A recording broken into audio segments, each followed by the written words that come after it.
ఈజీగా బగారా రైస్ చేసుకుందాం వచ్చేయండి. ముందుగా అయితే 2 టేబుల్ స్పూన్ నెయ్యి వేసుకుని, కావలసిన పలావ్ దినుసులు జాజికాయ, మరాఠీ మొగ్గ, బిర్యానీ ఆకు, షాజీరా వేసుకుని, ఉల్లిపాయ, పచ్చిమిర్చి వేసుకుని, పసుపు, ఉప్పు యాడ్ చేసి వేయించుకోవాలి. వేయించుకునేటప్పుడు మనం తరిగిన కొత్తిమీర, పుదీనాను కూడా యాడ్ చేసుకుని, కొత్తిమీర, పుదీనాను కూడా వేయించుకోవాలి.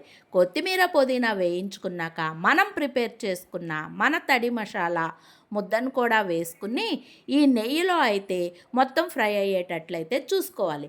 ఇలా ఫ్రై చేసుకున్నాక మనం రౌండ్గా తరిగిన క్యారెట్ ముక్కలను కూడా వేసుకుని మనమైతే ఫ్రై చేసుకోవాలి.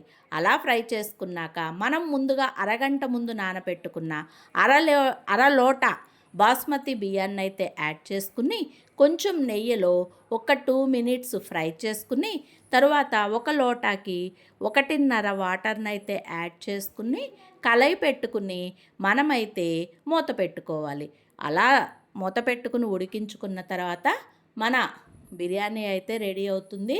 చూశారు కదా, ఇలా మనం చేసుకుంటే గనక మన బాస్మతి రైస్తో ఇలా అయితే పొడి పొడిగా అయితే వస్తుంది.